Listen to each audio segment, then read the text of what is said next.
What's going on, guys? This is Matt, and today's video is going to be on how to better your game in free-for-all on Ghosts. So the gameplay in the background is a free-for-all game on Strike Zone.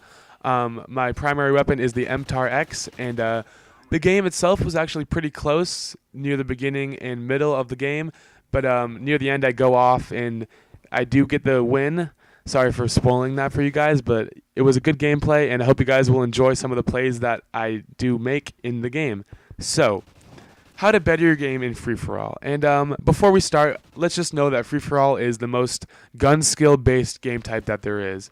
And the reason for that is there are no objectives in free-for-all, obviously, except for killing. So if you can win one-on-one gun battles versus people, you're going to win free-for-all, and that's just that. So step one, I'd say make sure that you do everything you can to win every gunfight that you're in, whether that's drop shotting, jump shotting. I personally play on tactical, so I can do quick jumps and then drops right after that. So I'm moving around all the time.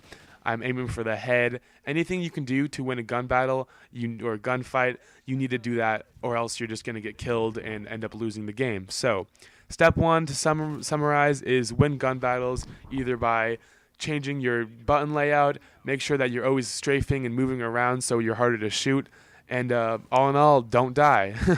So step two, I'd say, is make a really good class for free-for-all. In my case, I'm using the MTAR, which is a submachine gun, obviously. It is really, really good. I'd recommend using it for a free-for-all game of any kind because it's quick, it's a submachine gun, so it's light, your guy can move around fast. It also does not take a long time to aim after sprinting or just aim in general. So you have a lot of a speed advantage versus players that are using big assault rifles or snipers or light machine guns, because you're able to run around, aim, get off the quick kills, and then keep running.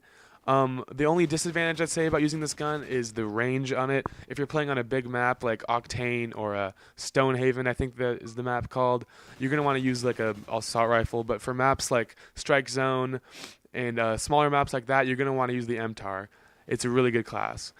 So for perks, I'm just going to stress that you need to stay stealthy, stay quiet, and stay fast. So definitely use perks like Dead Silence, Incognito, whatever the ghost kind of perk is in this game.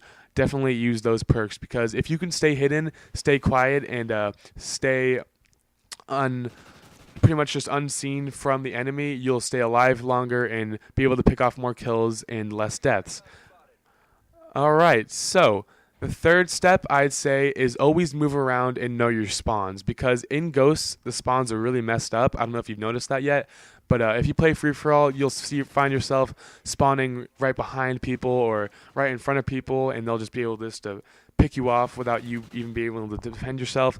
So I'd recommend to move around, but make sure you move around smartly, because people will be spawning in random places at random times.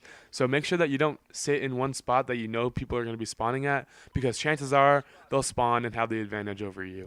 So to summarize that, you just make sure you move around the map, know your spawns, and know the map, especially because if you know where people are going to be spawning and then running down, you can have the advantage and guard and protect those areas and be able to pick off those main hotspots in the map. So yeah, know the map and know the spawns and know the routes. So make sure that you know where people will be, people will spawn, and where you want to protect.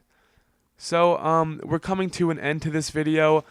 The last thing I'm going to say is kill streaks or score streaks. I would say to use specialist streaks, if you know that you can get all the streaks, because if you're using specialist and you think you can only get the first or second perk, it's really not worth it.